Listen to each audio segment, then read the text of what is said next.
तो बात निकल के आई है कि स्त्री अपने जीवन को एक सुखमय राह दे सकती है, बना सकती है, तो उसका एक ही जड़ है कि वो खुद से जीविकोपार्जन की व्यवस्था करे। उसमें ये पता चलता है कि यहाँ जो है जरूरत पैदा करके जितनी सेलिंग होती है, जितना व्यापार होता है, उतना जरूरत की चीजें दे करके नहीं। यानी पेंट ऊपर से पोतेंगे तो अंदर से निखार आएगा।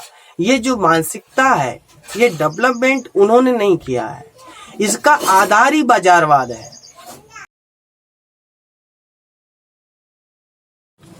नमस्कार दोस्तों, मैं आपका साथी केशव विवेकी। आशा है कि आप सभी स्वस्थ मस्त और अपने कामों में व्यस्त होंगे और साथ साथ मुझे देखते होंगे, और आप सभी की देखने का जो उत्साह है वो मुझे भी उत्साहित करता है। बशर्ते फॉरवर्ड कर दिया करें आप लोग और अंत तक बने रहिए। आइए बात कर लेते हैं, हमारे बीच में जो बाजारवाद है वो नारीवाद के साथ देख के चलते हैं। तो नारीवाद वर्सेस बाजारवाद, इस पे हम चर्चा करेंगे। और देखिए, छोटी छोटी पॉइंटों पर चर्चा बहुत जरूरी है। हम जरूरी नहीं है कि बड़े विद्वानों की बात करें। बात इतना है कि छोटी छोटी बातों को अगर हम जीवन में खोजना शुरू करें तो बड़े विद्वानों की आवश्यकता नहीं है। हम अपने ही रास्ते में, अपने ही रोड़ों को पहचान सकते हैं। लेकिन जब अंधकार का जो स्तर है वो बड़ा होने लगता है, तब जरूरत पड़ती ही पड़ती है, क्योंकि हर प्रकाश में ही एक राह निकल के आता है। और ये हमारे जो बड़े लोग हैं, जो बड़े विचारक हैं, ये हमारे लिए बहुत कुछ है, इसको हमें समझना पड़ेगा। लेकिन हम बाजारवाद और नारीवाद को लेके चल रहे हैं, तो इस चीज को समझते चलें। एक लाइन कहा था तुलसीदास ने कि पराधीन सपने हूँ सुख नाही। तो हम पराधीनता के अधीन तो नहीं ना है। और कहीं न कहीं नारीवाद की जब बात आती है तो तमाम स्त्री विमर्श के लेखिकाओं ने कहा था कि अगर स्त्री अपने जीवन जीने के लिए जीविकोपार्जन की अगर व्यवस्था कर ले जाए तो सबसे स्वतंत्र, सबसे खुशी महिला होगी, सबसे स्वस्थ महिला होगी।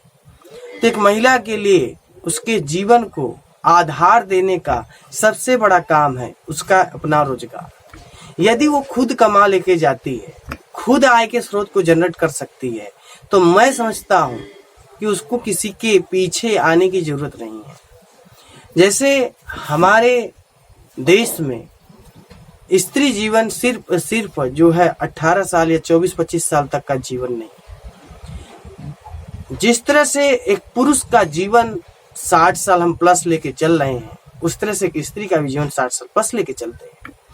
और इस दोनों के राह में एक जो बीच में मिडिल बात है, उसको अगर हम थोड़ा सा बारीकी से ध्यान दें कि स्त्री के जीवन के पक्ष और विपक्ष क्या है और इसके बीच में बाजारवाद का रोल कितना है।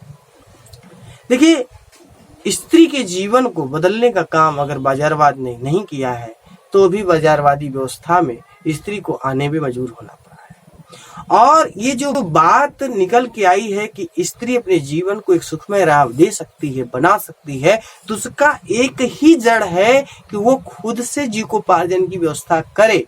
और इसके अंदर हलाहल अगर कह सकते हैं अनमेच्योरिटी, अगर किसी का नुकसान किसी तरह से हुआ है तो एक कारण में हम बाजारवाद भी रख सकते हैं। अभी हमने पूंजीवाद को नहीं रखा है, इस चीज को कंसंट्रेट करिएगा। बार बार कभी लोग कंफ्यूज करते हैं तो कंफ्यूज मत होइएगा, क्योंकि पूंजीवाद एक हिस्सा है जिसमें जीविकोपार्जन की बात है। मैं इसीलिए बार बार जीविकोपार्जन कह रहा हूँ। लेकिन यहाँ जो बात बाजारवाद की है, तो बाजारवाद का एक मेजर बात ये है, बाजार व्यापार जो करती है वो दो तरीके से करती है। व्यापार का एक ऐसा हिस्सा है जो जरूरत बेचती है, एक बाजार का वो हिस्सा है जो जरूरत पैदा करके बेचती है। अब जो नारीवाद के संबंध में जो बातें निकल के आती हैं, उसमें ये पता चलता है कि यहाँ जो है जरूरत पैदा करके जितनी सेलिंग होती है, जितना व्यापार होता है, उतना जरूरत की चीजें दे करके नहीं। यानी कि पूरी तरह से बाजारवाद नारीवाद से खेल करने के लिए तत्पर है। जैसे अगर हम बात कर ले भारत की उन महिलाओं की जो ग्रामीण प्रांचल से आती हैं या ग्रामीण शहरी के बीच से आती हैं, जिन्हें ये लगता है कि उन्हें ब्यूटिशियन करना उनका जन्मसिद्ध अधिकार है, जिन्हें लगता है कि हम कुछ ऐसे कॉस्मेटिक चीज़ों पे अपने आप को जोड़ के रखेंगे तो हमारा अपने आप का जो अंदर से निखार है वो बदलेगा, यानी पेंट ऊपर से पोतेंगे तो अंदर से निखार आएगा। ये जो मानसिकता है, ये डेवलपमेंट उन्होंने नहीं किया है, इसका आधार ही बाजारवाद है। जबकि नारीवाद जो स्वतंत्र है, नारीवाद स्वतंत्र है, किसी के नीचे न दबा है, न किसी के नीचे दब सकता है, लेकिन उसके पीछे की रणनीति सिर्फ इतनी है कि बाजारवाद ने जरूरत पैदा की है, उसने जरूरत पैदा की है और वो नारीवाद पे हावी है कुछ हद तक। जबकि नारीवाद ये कहती है, नारीवाद की धारणा ये कहती है कि यदि कोई हमारे तरफ आकर्षित हो रहा है या कोई हमें इस हद तक लेके आगे बढ़ने के लिए तैयार है कि जब मैं उसे सुंदर लगूं, यानी नारीवाद का एक उपेक्षाकारी भाषा ये है कि मैं अगर उसके विचार के अनुरूप अपने आप को नहीं तैयार कर सकी, नहीं बदल सकी, तो अगला मुझे अपने पास रोक नहीं पाएगा, रख नहीं पाएगा, संभाल नहीं पाएगा। और जब ये संभाल नहीं पाएगा, रख नहीं पाएगा, ले चल नहीं पाएगा, इसका मतलब है कि यदि इन चीजों को मैं परित्याग करूं, छोड़ दूं, तो मेरा अस्तित्व शरीर के रूप में कुछ नहीं है। और यही वजह है कि नारीवाद सीधा सीधा इन चीजों का विरोध करता है। अगर आप रियल में नारीवादी जो भी महिलाएं हैं, जो स्त्रीवादी विमर्शकाएं हैं, उनके यहाँ पास पहुंचेंगे तो कॉस्मेटिक का बहुत रोल नहीं होता है। वो ये जो मिडिल ईस्ट महिलाएं हैं, उनको छोड़ करके जो नारीवादी व्यवस्था में हैं, वो इन सब चीजों से दूर रहती हैं। यही वजह है कि बाजारवाद मिडिल ईस्ट के पीछे ज्यादा है। क्यों? क्योंकि वो जानती है कि ये इसी के पीछे मरेंगे और इनके पीछे का ये धारणा है कि हम जितना लेपन पोतन कर लेंगे, लोग हमारे पीछे पड़े रहेंगे। खास करके वो उल्लू जिसके जीवन में हम उल्लू सीधा करने आए। सच्चाई के दामन को हम पकड़ें और बहुत ही गहनता के साथ अध्ययन करें तो समझ में आएगा, साफ साफ दिखाई पड़ेगा कि नहीं हम कितने प्रत्यक्ष अप्रत्यक्ष रूप से इसमें कारगर है।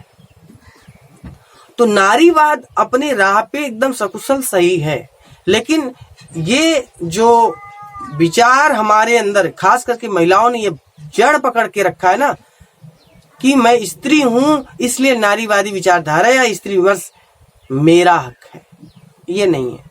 आपको ये समझना पड़ेगा कि नारीवादी विचारधारा, स्त्री विमर्श क्या है, इसको आपको परख करके चलना पड़ेगा। यदि आपने ये फर्क नहीं पाया, पकड़ नहीं पाया, तो आपके ऊपर बाजार जो है हावी है। और बाजारवाद का सबसे मूल मंत्र ये है कि जिससे हमारा धंधा नहीं, उससे हमारा बनता नहीं। तो इस चीज को नोट रखें। और नारीवाद बस बाजारवाद के बीच का एक ही लाइन है कि जिससे हमारा धंधा नहीं, उससे हमारा बनता नहीं। और बाजार का लगभग कह सकते हैं 70% आंकड़ा आप निकाल लीजिएगा, मैं गलत अगर बोल के जाऊंगा तो 70% व्यवस्था ये बाजारवाद स्त्रियों पे हावी है। और ये मिडिल ईस्ट स्त्रियां हैं, बहुत स्तर से नीची जो महिलाएं हैं, उनके पास भी सौंदर्य प्रसाधन की बहुत सारी व्यवस्थाएं नहीं होती हैं और ना ही वो सारी वो चीजें पे बहुत ज्यादा अपने आप को फोकस करती हैं। सेकेंड स्टेप में जो बहुत हाई क्लास पे महिलाएं हैं, जो खास करके स्त्री वर्ग से जुड़ी हैं, उनको भी इन चीजों से बहुत लेना देना नहीं है। बचे जो मिडिल के लोग, यही सारी परेशान है। तो बाजारवाद आप पे हावी है, आप बच के रहें और आप सुरक्षित रहें। और नारीवाद का कदापि ये प्रयास नहीं है कि किसी का विरोध करना है। और ये है कि मैं आपके बोलने के लिए इस मौसम में भी पसीने बहाने के लिए तैयार हूं। आप भी तैयार रहें और किसी का विरोध नहीं करना है। खुद से एक अच्छा समझौता करना है और आगे डट के बढ़ के काम करना है। बहुत बहुत धन्यवाद। मिलते हैं अगले वीडियो में। जय हिंद, जय भारत, वंदे मातरम।